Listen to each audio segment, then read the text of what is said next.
Terima kasih, Dr. Helni Mutiarsih Jumhur, SH.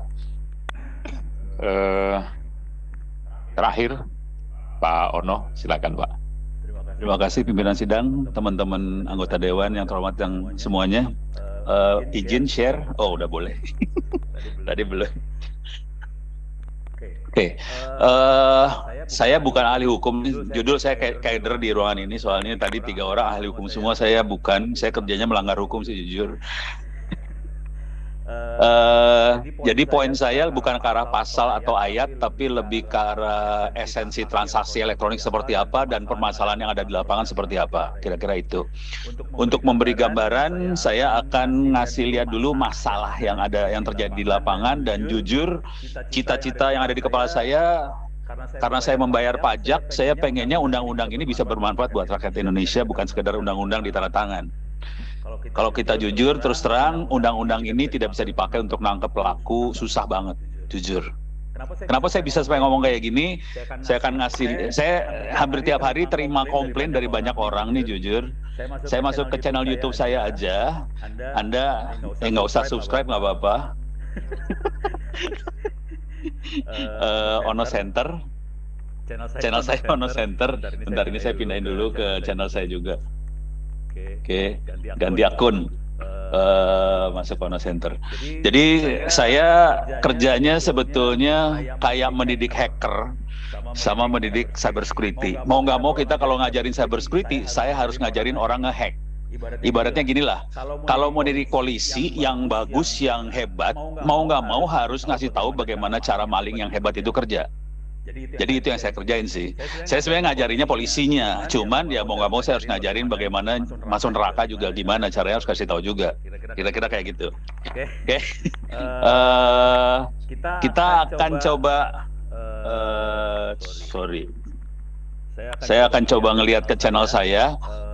Saya pengen lihat komen sih sebenarnya, karena banyak orang itu nanti masuknya di komentar. Oke, saya akan cuplik komentar-komentar dengan keyword yang sederhana banget. Keywordnya ditipu misalnya. Saya akan buang ini, saya masukin kata kuncinya ditipu. Oke. Ini banyak loh komen ditipu itu. Kang Ono, ini saya mau minta tolong, saya baru saja ditipu. Dan ditipunya juga parah nih. Teman saya habis ketipu 27 juta. Ini nggak bisa diproses sama polisi, nggak bisa diproses. Jadi kita punya undang-undang transaksi elektronik tidak bisa memproses penipuan seperti ini, nggak bisa, asli. Istri saya kena 6 juta rupiah, menantu saya kena 3 juta rupiah, berapa temen, bahkan waktu itu ada seorang ibu di Klaten kena 200 juta, bahkan guru saya sendiri, profesor di Institut Teknologi Bandung, kena 200 juta. Nggak bisa diproses. Itu. Jadi kita punya masalah besar. Oke, kita bagus punya inisiatif undang-undang transaksi elektronik segala macam, tapi kalau ada masalah rakyat lapor ke polisi, stop, habis. Duit udah ditransfer ke akun sebelah sana, nggak bisa ditarik, nggak bisa. Waktu itu saya sempat roadshow sama teman-teman BCA. Kenapa roadshow? Waktu itu banyak nasabah BCA ketipu. Ketipunya sederhana banget. Mereka adalah perusahaan-perusahaan yang melakukan transaksi internasional. Jadi ordernya pakai email doang ke pabrik di Cina. Pabrik, saya pesan sekian kontainer produk apa. Nanti pabriknya bilang, oke, produk saya kirim, tolong transfer ke akun ini. Beres kan? Hacker masuk nih, jebret. Dia bilang, barang sudah dikirim sekian kontainer, tolong kirim ke akun ini. Akunnya akun hackernya. Kan gampang bikin email palsu mah, gampang kan? Bikinlah email palsu, kirim email, ketipu. Dan itu yang ketipu nggak 1-2. Jadi saya jalan sama BCA ke beberapa kota, ngomong di depan, saya demoin cara nipunya. Asli saya demoin. Serius Pak. Oke. Tapi jadi lama ini. Parah. Parah. Gue merasa berdosa. Oke. Ini parah kalau yang ini. Oke. Ini saya bentuknya simulasi ya. Simulasi, tapi saya akan jalanin 2 software di sini. Saya nggak bermaksud seperti ini sih sebenarnya, cuman aduh. Ya udah, ini saya harus jalanin dulu. Ini kasih cerita dulu lah. Yang Anda lihat di depan ini adalah simulator untuk jaringan lab. Ini free, semuanya free ya. Semua software yang dipakai free. Saya akan masukin server korban, saya masukin. Ini server buat latihan serangan. Kemudian saya akan masukin komputer yang buat attack, buat nyerang. Saya pakai Kali Linux, ini free, bisa diambil di internet semuanya. Kemudian dua-duanya akan saya sambungin ke internet. Ups, sorry, ini kita pakai wifi ya. Oke, agak ribet kalau pakai wifi. Saya harus pasang router dulu ini. Waduh, ribet nih. Saya pasang router. Oke, saya pasang routernya, masih belum di setting. Pak Sturman sampai sini masih ngikutin Pak Sturman ya? Masih. Gue kagak enak ini. Ini kalau kira-kira nggak nyambung nggak usah. Kalau nggak gini deh, saya coba ceritain global semuanya. Kenapa? Benar kata beliau tadi itu ke Pak Ono, karena kalau kita tahu bagaimana mencegah pencuri, kita harus tahu juga bagaimana dia mencuri, kan gitu Pak. Dulu tapi memang jatuh. Kira-kira cukup nggak dengan penjelasan tadi? Itu tanpa harus beliau itu harus mempraktekkan, karena waktunya lama. Saya kalau boleh saran gini, saya akan coba ini ya, global semuanya saya sebentar aja. Nanti kalau ada waktu lebih baru saya demoin beneran. Ya Pak. Soalnya biar kayaknya nggak ada waktu lebih Pak. saya stres. Ya Pak. Ini biasanya waktu lebih. Ini jujur nih pelajaran 1 semester. Ya. Aku stres nih. Ya. Oke, saya kira lanjut penjelasannya aja Pak. Saya cerita ya globalnya jadi lupa. Tadi ngomong saya mana saya lupa. Jadi ini orang banyak ditipu. Ini satu masalah paling besar. Waktu kita lapor ke polisi, stop. Sampai di situ. Kalau minta uangnya lagi ke bank, nggak bisa juga, karena peraturan di bank kalau kita udah transfer nggak bisa dibalikin tuh duit. Jadi kita punya masalah banget. Oke. Saya kasih contoh istri saya aja langsung. Jadi saya udah bilang sama istri saya, hati-hati. Dan waktu itu dia kasih pinjam uang ke tetangganya lewat Facebook. Tetangganya sebelumnya pernah pinjam uang buat uang sekolah anak, dikasih, dibalikin lagi, nggak masalah. Yang jadi masalah, Facebook tetangga istri saya dihack sama orang. Kan nggak susah nge-hack Facebook ya. Facebook dihack, hackernya baca apa yang dilakukan transaksi di Facebook, terus temannya istri saya yang udah dihack tadi kirim message ke istri saya, pinjam uang lagi.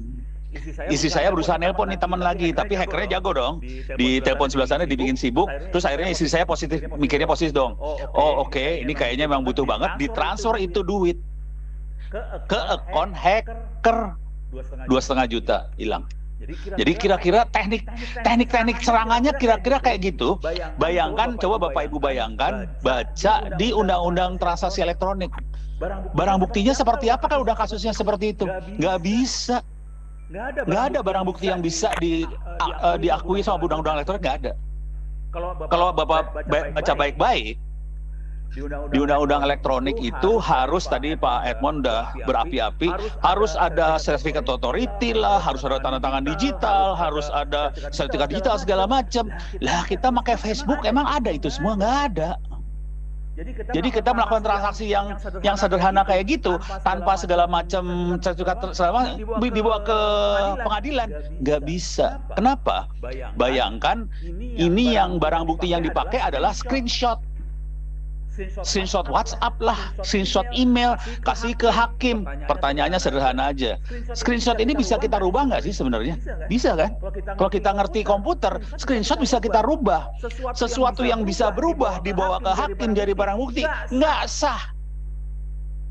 Nah, itu yang jadi masalah. Dan kita harus, di undang-undangnya jelas harus ada tanda tangan digital segala macam. Oke, kalau itu dipakai memang jadi sah. Tapi kan ini screenshot nggak ada tanda tangan digital. Nah, itu satu. Oke, saya pelan-pelan ya. Saya pelan-pelan akan membangun ini semua. Waktu itu Bu Ida, Diskominfo Jawa Barat, ajarin dong teman-teman di Jawa Barat, ASN, tentang cyber security. Oke. Saya ajarin. Ajarinnya lucu sih, tentang tanda tangan digital dan teman-temannya. Oke, saya coba kasih lihat contoh ya. Ini saya kasih contoh. Misalnya saya bikin surat kepada yang terhormat, Bapak siapa? Bapak Sekretaris, Bapak Pak Haris. Maaf Pak, dikerjain. Dengan hormat. Terus apa ya? Saya nulis gini ya. Hormat. Terus tanda tangan nih. Hormat saya. Saya ini pakai Zoom. Saya lagi pakai Zoom ke teman-teman ASN Jawa Barat. Saya pakai Zoom. Waktu itu sih saya ngirim suratnya karena di Jawa Barat waktu itu saya ke Gubernur ya, Ridwan Kamil. Oke. Dengan hormat, saya kasih tanda tangan saya dong. Insert image. Saya kasih tanda tangan saya. Nih misalnya. Tanda tangan, tempel. Oke, saya kecilin lah biar ada benar dikit. Oke. Saya kecilin gitu ya. Oke, sekarang pertanyaannya. Ini pakai Zoom. Zoom bisa chat dong. Saya tanya. Oke, teman-teman semua. Pertanyaannya sederhana aja. Apakah dokumen saya sah atau tidak sah? Silahkan jawab di chat. Sebagian besar akan jawab sah. Secara ITE ini tidak sah, dan bangsa ini kecuali anggota dewan tahu bahwa ini tidak sah, tapi sebagian besar taunya sah. Masalah ini. Pakai kayak ginian, kasih barang bukti ke polisi, nggak sah, nggak bisa dipakai di pengadilan ini. Gitu ya. Kemudian sebelumnya ada orang, kenapa sih senyum-senyum ngeliat gue? Ibu Mutia belum ada, tadi ada keluar lagi. Pak Ono, tanya sedikit Pak, yang nggak sah itu tanda tangannya atau suratnya? Secara keseluruhan? Secara keseluruhan nggak boleh ini Pak. Oh ternyata seru ya. Biar kita. Iya betul. Karena kita sudah di sini kita sudah menggunakan tanda tangan elektronik soalnya. Ya. Nah teman-teman BSSN ngomongnya gini. Kita sekarang pakai tanda tangan ini. Mohon maaf ini nyebut lembaga ya. Dan dia benar dalam tanda kutip sebenarnya benar. Biasanya ngomong gini, kita sekarang sudah pakai tanda tangan elektronik. Oke, bagus. Nanti kalau ada dokumen dengan tanda tangan elektronik ada QR code-nya. Gitu kan? Oke. Gua demoin langsung. Nih, kita cari di googling. Gampang. Kita cari QR code. Sorry, salah. QR code. Cari. Ketemu banyak dong QR code. Oke. Saya download di satu. Save, download. Terus saya ini biar cepat nggak saya praktekin ya. Ini gampang kan download kayak ginian gampang. Udah gitu saya masukin di sini. Jadi saya dokumen ini saya ganti pakai QR code. Pertanyaannya dokumennya sah atau tidak sah? Jawab di chatting lagi. Sah. Kagak sah. Ya kalau bapak-bapak anggota Komisi 1 sih ngerti. Yang masalahnya kita berhadapan dengan rakyat Indonesia yang kagak ngerti. Padahal itu ASN kagak ngerti kayak ginian. Belum lagi nanti aparat polisi nggak ngerti. Jadi kita berhadapan seperti itu, bangsa ini tuh parahnya seperti itu. Udah mulai kebayang kan masalahnya? Oke. Sekarang saya naikin lagi ke masalah. Sorry, saya akan coba cepat aja ya. Biar kalau ada apa-apa kita masalah yang seru lagi. Ini udah beres ya. Nah, kita naik. Kita main transaksi elektronik. Tadi Pak Edmond, Bu Helni segala macam ngomong harus ada sertifikat digital segala macam. Oke. Sertifikat digital itu ada yang mengeluarkan. Namanya Certificate Authority. Oke. Kita lihat yang paling sederhana. Apakah di Indonesia ada Certificate Authority? Ada. Kominfo punya, BSSN punya. Oke. Sekarang kita melakukan transaksi pakai web. Oke. Supaya aman pakai HTTPS dong. Oke. Semua ngerti pakai HTTPS. Supaya HTTPS bisa beroperasi harus ada Certificate Authority-nya. Ya kan? Nah, mari kita lihat pakai browser, saudara-saudara. Kita pakai browser saja. Kayak gini mah nggak bisa pakai slide kan? Nggak bisa. Makanya minta mohon izin. Slide-nya dikasih, materi dikasih semua. Bisa Bapak Ibu ambil di sini sih sebenarnya. Ada LMS Ono center.id/pustaka/doc. Saya kasih URL-nya ke teman-teman. Ini bisa diambil sih. Tapi saya nggak akan pakai itu.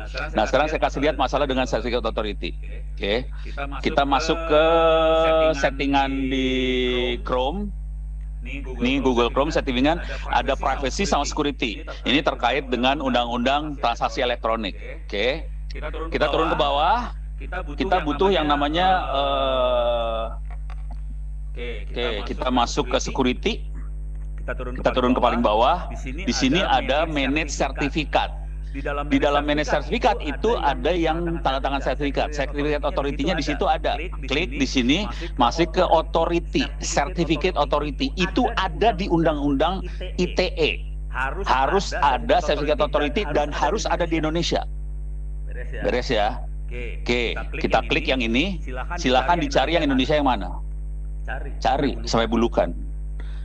Kagak ada Indonesia di sini, tidak ada Bapak Ibu. Oke.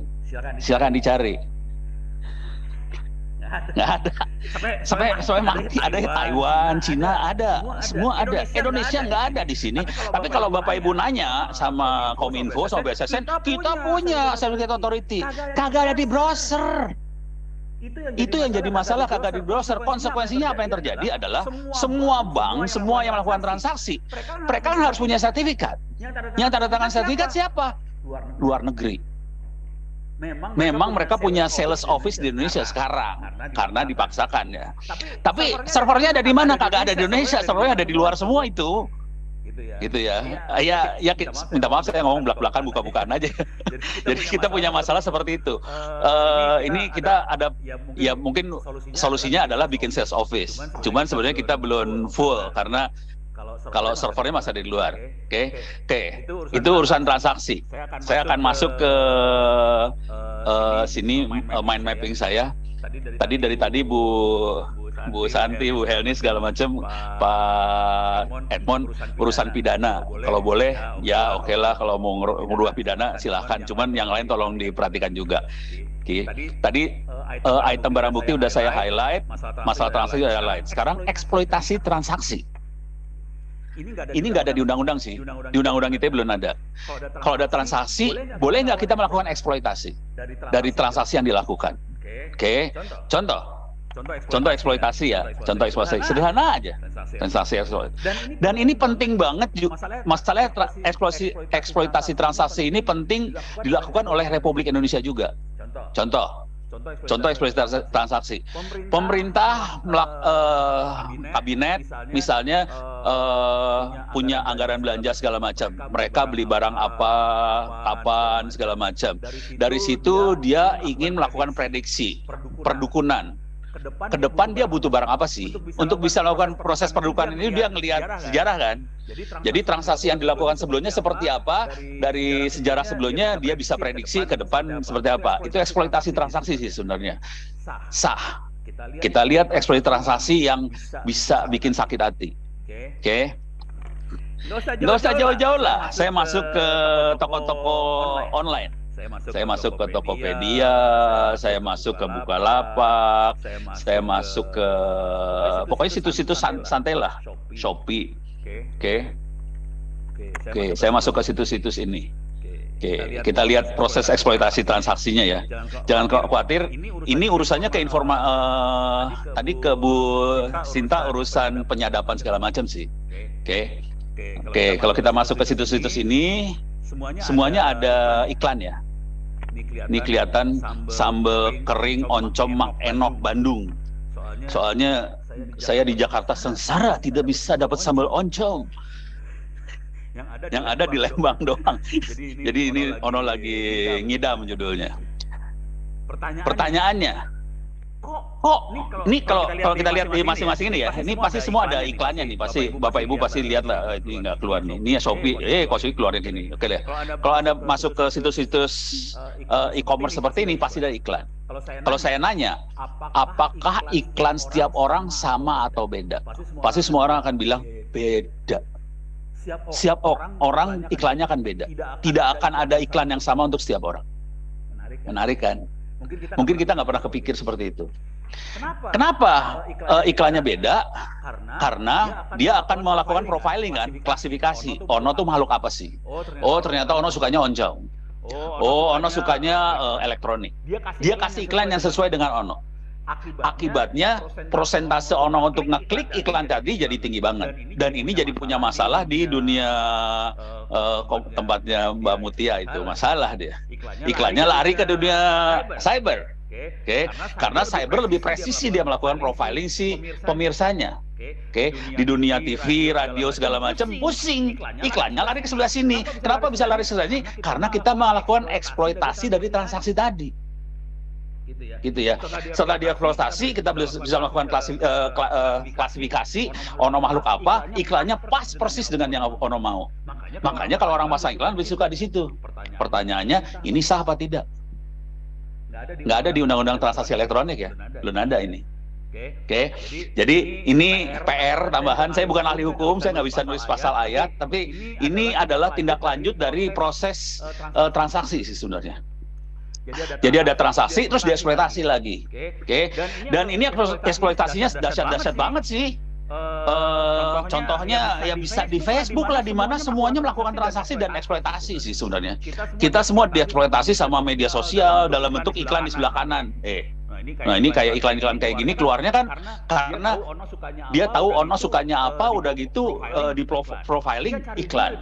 Dia cari duit, semua cari cuan, cari duit. Gimana caranya dia dapat duit supaya presisi di mata-matailah kita. Gitu. Oke, kalau tadi di negara Republik Indonesia kabinet memata-matai laporan anggaran tiap-tiap kementerian lembaga, terus dia melakukan forecasting kira-kira ke depan akan beli apa aja, anggarannya buat apa aja, sah. Ini juga sama. Jadi proses eksploitasi adalah mata-mata sih sebenarnya. Dan ini kalau di dunia cyber ini kita pakai yang namanya artificial intelligence atau machine learning atau deep learning. Jadi ada lagi isu satu lagi yang masuk ke dalam transaksi elektronik adalah urusan artificial intelligence, machine learning, deep learning, dan itu powerful banget karena data kita udah gede banget. Kita mainannya seperti itu supaya kita bisa secara presisi kita bisa melakukan klasifikasi dan forecasting perdukunan ke depan enaknya kayak gimana. Oke, kira-kira poin besarnya seperti itu. Saya ulang lagi aja biar kebayang. Jadi urusan pidana ya oke, silahkan. Cuman kalau bisa tolong dipikirkan yang lain. Tadi transaksi banyak, saya kasih beberapa contoh. Masalah paling besar kita di barang bukti. Selain barang bukti juga nanti follow up dari si aparat penegak hukumnya. Kasihan rakyat kita udah banyak banget yang ketipu. Istri saya kena, mertua saya lagi, menantu kena juga. Yang satu lagi yang belum sama sekali terbahas di transaksi elektronik adalah transaksi eksploitasi dari transaksi yang ada. Sekian dulu. Terima kasih banyak Ketua Sidang dan teman-teman semua. Saya kembalikan bila itu ya. Assalamualaikum warahmatullahi wabarakatuh. Waalaikumsalam warahmatullahi wabarakatuh. Menarik sekali. Jadi dengan Gong tadi menjadi kayaknya permasalahan ini jadi nampak semuanya. Ya. Saya belum demoin loh tadi. Nggak usah Pak, jangan didemoin. Nanti terlalu jauh. Dari cerita saja kita sudah bisa membayangkan betapa masih terlalu banyak yang belum diatur ya, dalam undang-undang ini. Saya sepakat dengan Bapak Ibu semuanya bahwa mestinya sekalian